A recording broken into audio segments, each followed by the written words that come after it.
Unit 3 ordinary differential ஈக்குவேஷனில் என்னென்னலாம் இருக்குது, அது என்னென்ன ஃபார்மில் இருக்குதுன்னு ஒரு வாட்டி பார்க்க போகிறோம். ஃபஸ்ட்டு பார்க்க போகிறது என்னென்னா ordinary differential equation. Ordinary differential ஈக்குவேஷனில் என்னெல்லாம் படித்தோம்?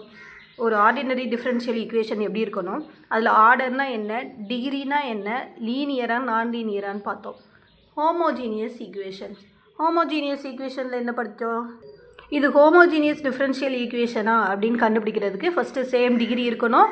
அப்புறம் அதை எக்ஸுக்கு பதிலாக டிஎக்ஸ், ஒய்க்கு பதிலாக டிஒய் அப்ளை பண்ணி நம்ம இது ஹோமோஜீனியஸ் டிஃபரன்ஷியல் ஈக்குவேஷன் தானா அப்படின்னு கண்டுபிடிச்சோம். அப்படியே அது ஹோமோஜீனியஸ் ஈக்குவேஷனாக இருந்ததுன்னா ஒய்க்கு பதிலாக விஎக்ஸ் நம்ம போடுறோம். அதையே டிஃப்ரென்ஷியேட் பண்ணி டிஒய் பை டிஎக்ஸுக்கு பதிலாக இந்த ரெண்டையும் அப்ளை பண்ணி நம்ம சால்வ் பண்ணுறோம்.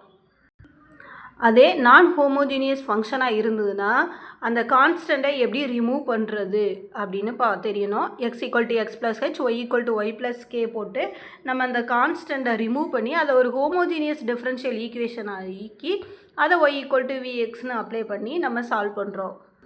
அப்புறம் இருக்குது எக்ஸட் ஈக்குவேஷன். எக்ஸட் ஈக்குவேஷன் என்ன ஃபார்மில் இருக்கணும்?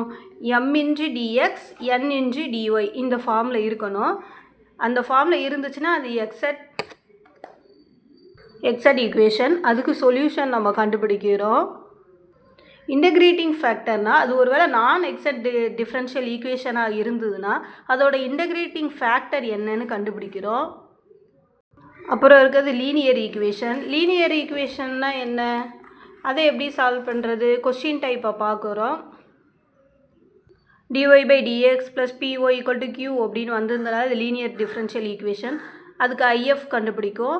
y of IF ரெண்டுக்குமே ஃபார்முலா இருக்குது. அந்த ஃபார்முலாவில் போட்டு pனா என்ன, qனா என்னன்னு போட்டு அந்த ஃபார்முலாவில் போட்டு கண்டுபிடிக்கிறோம். கொடுத்துருக்க லீனியர் டிஃபரன்ஷியல் ஈக்குவேஷன் செகண்ட் ஆர்டரில் இருந்தால் என்ன பண்ணணும்? அதான் ரெடக்ஷன் ஆஃப் ஆர்டர். அப்போ அது நம்ம எப்படி கண்டுபிடிக்கணும்? நம்ம y dash equal to pன்னு வச்சு நமக்கு லீனியர் ஃபார்முக்கு லீனியர் டிஃபரன்ஷியல் ஈக்குவேஷன் ஃபார்முக்கு நம்ம கொண்டு வந்துட்டு அதுக்கப்புறம் IF கண்டுபிடிக்கிறோம். e power pdx. So p of IF equal to q of IF இந்த ஃபார்முலாலையும் நம்ம அப்ளை பண்ணி கண்டுபிடிக்கிறோம். செகண்ட் ஆர்டர் லீனியர் டிஃபரன்ஷியல் ஈக்குவேஷன்னா என்ன? f of x is equal to 0வாக இருக்கணும். அப்படி இருந்தால் அது second order homogeneous differential equation. அதுக்கு என்ன நம்ம கண்டுபிடிக்கிறோம்? ஆக்சிலரி ஈக்குவேஷன் ஃபார்ம் பண்ணுறோம். அதுக்கு ரூட்ஸ் கண்டுபிடிக்கிறோம். அந்த ரூட்ஸ் ஈக்குவலாக இருந்தால் என்ன ஃபார்முலா, நாட் ஈக்குவல் டு இருந்தால் என்ன ஃபார்முலா, ஒருவேளை காம்ப்ளெக்ஸ் ரூட்டாக இருந்தால் என்ன ஃபார்முலா அப்படின்னு நம்ம கண்டுபிடிக்கிறோம். அதை போட்டு சால்வ் பண்ணாலே ஒய்யோட வேல்யூ கண்டுபிடிச்சிடலாம். General solution of homogeneous equation. Homogeneous equation with constant coefficient. Method of undetermined coefficient. அதெல்லாம் நம்ம டிஃபரன்ஷியல் ஈக்குவேஷனாக இருந்தால் என்ன, நான் ஹோமோஜீனியஸ் டிஃபரன்ஷியல் ஈக்குவேஷனாக இருந்தால் அதை என்ன பண்ணணும்? ஒருவேளை equal to f of x exponential ஃபங்க்ஷனாக இருந்தால் என்ன பண்ணுறது? சைன் எக்ஸ் பிஎக்ஸுக்குள்ள சைன் கொசைன் ஃபார்மாக இருந்தால் என்ன பண்ணுறது? ஃபங்க்ஷனாக இருந்தால் என்ன பண்ணுறது?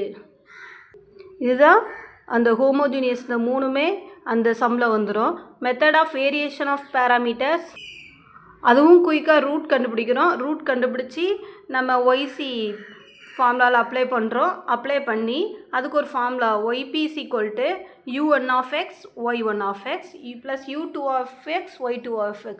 இந்த u1 of x u2 of x அப்படின்னா என்னன்னா ராங்சியன் ஃபார்முலாவில் நம்ம அப்ளை பண்ணுறோம். u1 of xனா w1 by w, u2 of xனா w2 by w.